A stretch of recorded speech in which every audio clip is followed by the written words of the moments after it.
I am a fan of Hermit the Fraud, and in the description you can see a link to his channel, which I do recommend very much. Check out song Smile. It is not typical of the other things that he does, but I think you'll be surprised by his expressive range if you check Smile and compare it to, for instance, his Mr. Bungle covers. Okay,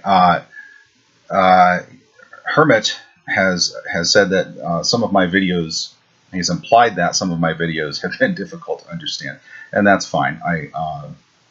I'm happy to answer questions about them for people who find them to be confusing, and I think most people would find some of them to be confusing. So to offer him something useful today, or something that might be useful, given what he's offered as a level of confusion at this point. This might give him a little bump. I don't know. These are the chords in D melodic minor. Okay, D melodic minor. Really? You can extract chords from the ascending melodic minor scale? Yes, you can. Of course you can. So these are the chords that are extracted. My suggestion is this as an experiment. If you don't want it to sound like a minor key, don't use this chord.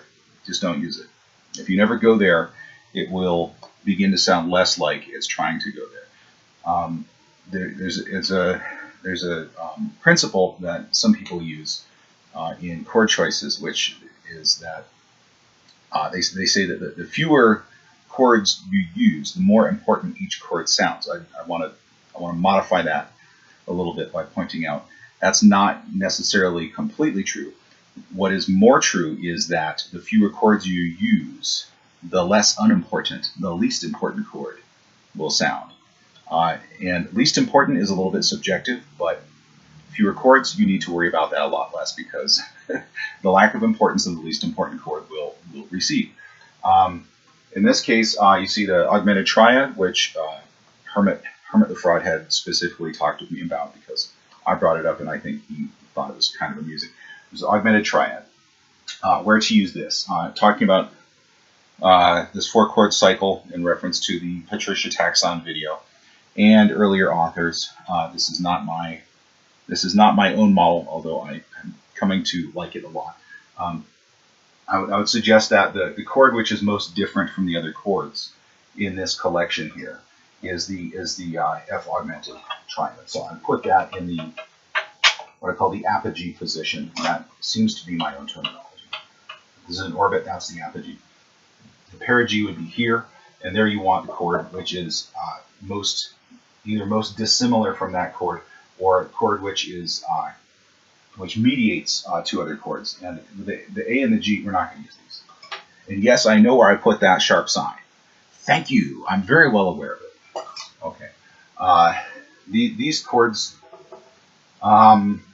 because I'm down to 4 chords, I'm not going to eliminate the A, but if you wanted to eliminate one more chord, that would be the chord. And the 7s here, I put in the 7 here, just so you can see that it's kind of an option.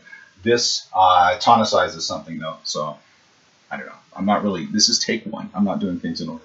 Okay.